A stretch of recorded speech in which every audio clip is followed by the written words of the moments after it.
एक समय की बात है, गौतम बुद्ध के हजारों शिष्य उनके पास अध्ययन करने आते थे। गौतम बुद्ध ने जब कोई भी चीज से ज्ञान प्राप्त कर लेता था तो उसे किसी दिशा में लोगों को जागरूक करने तथा शिक्षा देने के लिए भेज दिया जाता था।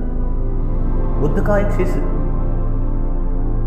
जो लगभग 6 सालों से आश्रम में रह रहा था, वही शिष्य महात्मा बुद्ध के पास आता है और बुद्ध से कहता है, मुझे यहाँ आए हुए लगभग 6 साल हो गए हैं।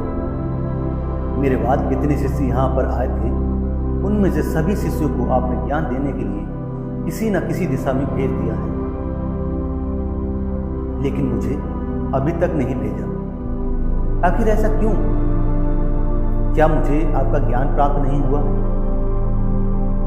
बुद्ध मुस्कुराए और बोले, ये तो तुम्हें खुद ही समझना पड़ेगा कि मेरा ज्ञान तुम्हें प्राप्त हुआ है या नहीं। शिष्य बोला, बुद्ध, आपने अपने इतने सालों में जो मुझे उपदेश दिया है वह मुझे सब याद है। आपकी बताई हुई एक एक बात मुझे सब याद है। आप कुछ भी मुझसे पूछ सकते हैं, मैं हर प्रश्न का उत्तर देने के लिए तैयार हूँ। आप मुझे एक मौका तो दीजिए ताकि मैं भी किसी भी दिशा में जाकर लोगों को अपने ज्ञान के बारे में बता सकूं। इस पर बुद्ध ने बोला कि ज्ञान की बात को याद रखने से कोई फायदा नहीं है जब तक तुम उस आदत को खुद नहीं अपनाओ। शिष्य ने कहा, जो भी हो, कृपया मुझे एक मौका जरूर दीजिए। आप मुझ पर भरोसा रखें, मैं सभी को अपने ज्ञान से प्रभावित कर सकता हूँ। मैं लोगों को ऐसी बातें बता सकता हूँ जिससे लोगों के जीवन में शांति आ जाएगी और वही अपना शांतिपूर्ण जीवन जी पाएंगे। तो फिर बुद्ध ने कहा, अभी तुम तैयार नहीं हो। जब तुम उसके लिए तैयार हो जाओगे तो मैं फिर तुम्हें खुद ही किसी दिशा में जाने के लिए बोल दूंगा। शिष्य ने कहा, क्या आपने मुझे इन 6 वर्षों में इतना भी ज्ञान नहीं दिया कि मैं किसी को भी प्रभावित कर सकूं? बुद्ध ने कहा, ठीक है, तुम पूर्व की दिशा में चले जाओ। वहां एक गांव मिलेगा, वहां से भिक्षा मांग कर लाना और अपने ज्ञान से लोगों की मदद करना। कल सुबह तुम वहां अकेले जाना और शाम में आकर मुझे बताना कि तुमने लोगों की सहायता कैसे की। शिष्य बात सुनकर बहुत खुश हुआ और आशीर्वाद लेकर चला गया। वो रात भर ज्ञान समेटता रहा और मन ही मन सोच रहा था कि मैं वहां ज्ञान का ऐसा छाप छोड़ूंगा, ज्ञान की ऐसी छाप छोड़ूंगा, वहां के लोगों के साथ बुद्ध भी मुझसे प्रभावित हो जाएंगे। सुबह उठकर वह महात्मा बुद्ध को प्रणाम करने लगा।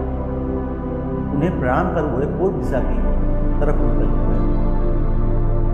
शाम को जब वह वापस आया तो बुद्ध ने देखा कि शिष्य के माथे पर चोट लगी है और खून बह रहा है। बुद्ध ने उसे पट्टी की ओर पूछा, तुम्हें चोट कैसे लगी?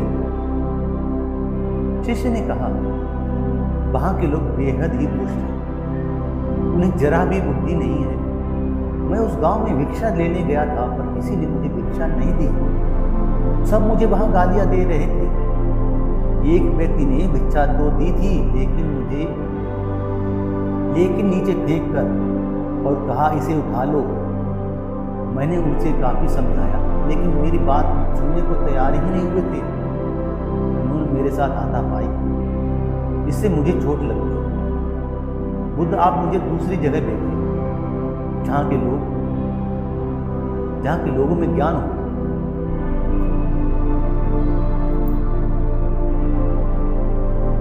बुद्ध, आप मुझे दूसरी जगह भेजिए जहाँ के लोगों में ज्ञान हो, वो इस तरह ना हो। बुद्ध शिष्यों की बात सुनकर मुस्कुराए और बोले, अगर दूसरे गांव में भी ऐसे ही लोग होंगे तब तुम क्या करोगे?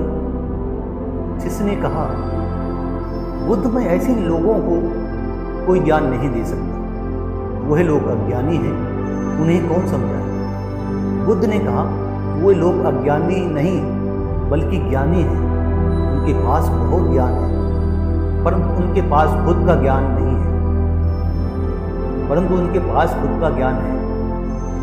अब अगर तुम किसी दूसरे के ज्ञान पर चोट पहुंचाओगे तो वह कुछ तो कहेंगे ही। तुम्हें ऐसे लोग हर जगह मिलेंगे, तब तुम अपना ज्ञान उन्हें कैसे दोगे? बुद्ध ने कहा, आज तुम आराम करो, कल शाम को मेरे पास आना। शिष्य बुद्ध को प्रणाम करके चला गया।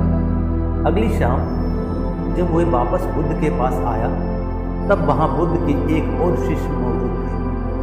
उनके हाथ में भी चोट लगी हुई थी। बुद्ध ने शिष्य के हाथ पर चोट देखकर उस पर पट्टी की ओर उससे पूछा, तुम्हें ये चोट कैसे लगी? शिष्य ने कहा, आपने पूर्व की ओर एक गांव में मुझे जाने के लिए कहा था, तो वहीं मुझे चोट लगी।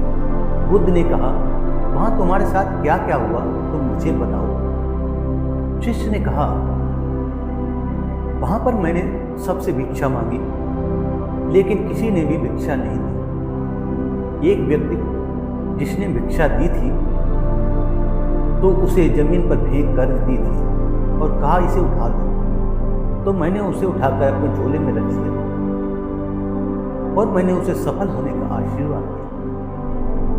तब उस व्यक्ति ने मुझसे कहा, आप बड़े अजीब लगते हो, मैं आपका अपमान कर रहा हूं और आप मुझे आशीर्वाद दे रहे हो।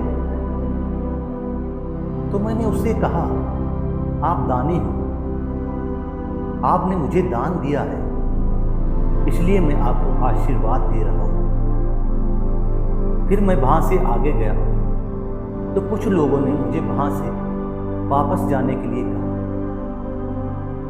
उन्होंने मुझे कुछ अपशब्द भी कहे और मुझ पर पत्थर भी फेंके, जिससे मुझे चोट लग गई। और जब मैं वापस आ रहा था, तब रास्ते में मैंने एक मां को रोते हुए देखा। वह अपने बीमार बच्चे को लेकर चिंतित थी। मैं तुरंत जंगल से जाकर उसके लिए जड़ी बूटी लाया, लेकिन वहां के कुछ लोग जड़ी बूटी देने नहीं दे रहे थे। फिर मैंने उनसे विनती की, वो मुझे उस बच्चे का इलाज करने दें। उसके बाद वो जैसा कहेंगे मैं ठीक वैसा ही करूं। फिर जिस व्यक्ति ने मुझे भिक्षा दी थी, उसने गांव वालों को समझाया। तब उन्होंने उस बच्चे को जड़ी बूटी लगाने दी। उसके कुछ देर बाद वह बच्चा ठीक हो गया। फिर गांव के लोगों ने मुझसे अभद्र व्यवहार किए थे, उन्होंने मुझसे माफ़ी मांगी और धन्यवाद कहा। फिर मैं वहां से वापस आ गया। बुद्ध, मेरी आपसे एक विनती है। उस गांव के लोग बहुत भोले हैं, क्या मैं रोज उसी गांव में जाकर भिक्षा मांग सकता हूँ? ये सभी बातें पहला शिष्य खड़ा होकर देख बड़े ध्यान से सुन रहा था। उसने ये सुनते ही बुद्ध के चरणों में गिरकर कहा, हे बुद्ध, मैं समझ गया हूँ कि मैं अभी उस लायक नहीं हुआ हूँ कि मैं दूसरों को ज्ञान दे सकूँ। बुद्ध ने कहा, हमें बाहर वैसे ही लोग दिखाई देते हैं जैसे हम अंदर से होते हैं। जब तक स्वयं को नहीं बदल सकते, तब तक किसी को नहीं बदल सकते। खुद में बदलाव लाना ही जरूरी है।